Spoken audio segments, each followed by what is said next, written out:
Hi friends, எல்லோரும் எப்படி இருக்கீங்க? இன்றைக்கி நம்மளோட சேனலில் ஒரு சிஸ்டர் ரெக்வஸ்ட்டாக ரொம்ப நாளாக கேட்டுட்டு இருந்த ஒரு வீடியோ தான் பார்க்க போகிறோம். நம்மளோட கண்களுக்கு கீழே வந்து பார்த்திங்கன்னா கருவளையம் அப்படிங்கிற ஒன்று இருக்கும். அதே மாதிரியே கண்களுக்கு கீழே வீக்கம் மாதிரி ஒன்று இருக்கும். அது ரெண்டையும் எப்படி இந்த டிப்பில் சரி பண்ணலாம் அப்படின்னு சொல்லிட்டு தான் பார்க்க போகிறோம். ரொம்ப யூஸ்ஃபுல்லாக இருக்க போகுது. ஸோ வீடியோவை கடைசி வரைக்கும் ஸ்கிப் பண்ணாமல் பாருங்கள். ஃபஸ்ட்டு நீங்கள் ஒரு சுத்தமான பவுலோ இல்லை சின்ன கிண்ணமோ ஏதோ ஒன்று எடுத்துக்கோங்க. அதில் வந்து பார்த்திங்கன்னா நம்ம வீட்டில் தினமும் டீ குடிக்கிறதுக்கு பயன்படுத்தக்கூடிய டீ தூள் இருக்கு இல்லையா, அது வந்து ஒரு ஸ்பூன் அளவுக்கு சேர்த்துருக்கேன். இந்த டீ தூள் வந்து நம்மளோட கண் கருவளையத்தையும் சரி, கண்களுக்கு கீழே வரக்கூடிய அந்த வீக்கம், அதை பப்பி ஐஸ் அப்படின்னு சொல்லுவாங்க. ஸோ அந்த வீக்கத்தையும் வந்து பார்த்திங்க அப்படின்னா சரி பண்ணும். இது ரொம்ப நல்ல எஃபெக்டிவான ரிசல்ட்டை கொடுக்கும். ஸோ கண்டிப்பாக நீங்கள் அந்த டீ தூள் ஆட் பண்ணுங்கள். இன்னொரு முக்கியமான விஷயம் சொல்கிறேன். நார்மலாக நம்ம யூஸ் பண்ணக்கூடிய பிளாக் டீ தூள் இருக்கு இல்லையா, அதுவும் பயன்படுத்தலாம். க்ரீன் டீ தூள் இருக்குது பாருங்கள், க்ரீன் டீக்கு யூஸ் பண்ணக்கூடிய தூள் இருக்கு இல்லையா, அதையுமே வந்து பயன்படுத்திக்கலாம். ரெண்டுத்தில் ஏதாவது ஒன்று பயன்படுத்திக்கோங்க. சில பேர் கேட்பீங்க, அக்கா ரெண்டையுமே சேர்த்து யூஸ் பண்ணலாமான்னு சொல்லிட்டு. யூஸ் பண்ணலாம், ஒன்றும் தப்பு இல்லை.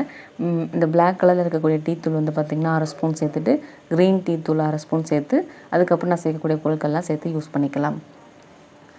ரெண்டாவதாக வந்து பார்த்திங்க அப்படின்னா தயிர் வந்து சேர்த்துருக்கேன். தயிர் கண்டிப்பாக சேர்க்கணும்.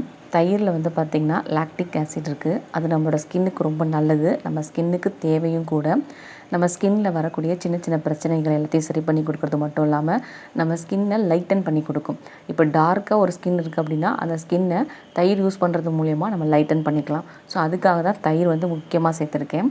தயிர் சேர்த்துட்டு நல்லா மிக்ஸ் பண்ணிக்கோங்க. அந்த டீ தூள் கூட சேர்ந்து தயிரும் நல்லா மிக்ஸ் ஆகி வரணும். ஸோ அந்த அளவுக்கு நல்லா மிக்ஸ் பண்ணி எடுத்துக்கோங்க. தயிருக்கு பதிலாக பால் சேர்க்கலாமான்னு கேட்டிங்கன்னா வேணாம், கண்டிப்பாக தயிர் சேர்க்கணும். வேணும்னா பால் சேர்க்கணுன்னா ஒரு 1/2 ஸ்பூன் அளவுக்கு பால் சேர்த்துக்கலாம். அடுத்ததாக வந்து பார்த்திங்க அப்படின்னா எண்ணெய் தான் சேர்க்குறேன்.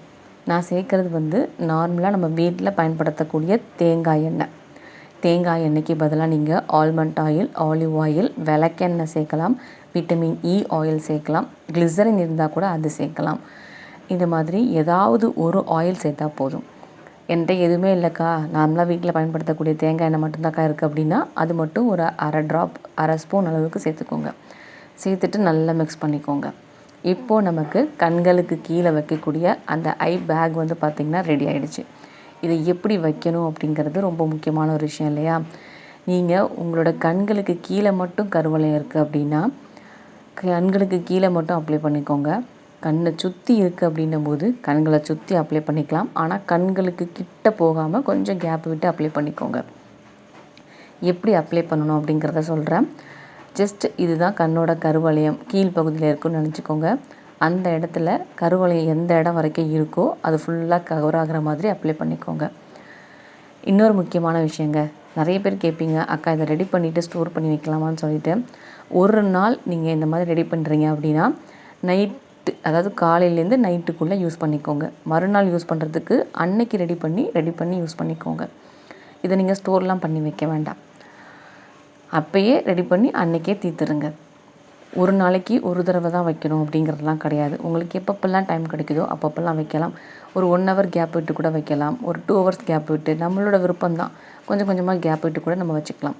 இந்த மாதிரி வச்சுட்டு நல்லா ட்ரையாக விட்டுட்டு அதுக்கப்புறமா நார்மல் வாட்டர் வச்சு வாஷ் பண்ணிவிட்டு ஒரு ஐஸ் க்யூப் எடுத்து நல்லா கண்களை சுற்றி மசாஜ் மாதிரி கொடுத்துக்கோங்க. இந்த மாதிரி பண்ணும்போது நம்மளோட கண் கருவளையமும் வந்து பார்த்திங்கன்னா சரியாகும். கண்களுக்கு கீழே வீக்கம் இருக்கவங்களுக்கும் இந்த டிப்ஸ் யூஸ் பண்ணும்போது அதையுமே வந்து பார்த்திங்கன்னா சரி பண்ணிக்கலாம். ஸோ மிஸ் பண்ணாமல் ட்ரை பண்ணி பார்த்துட்டு ஃபீட்பேக் என்னன்னு சொல்லுங்கள்.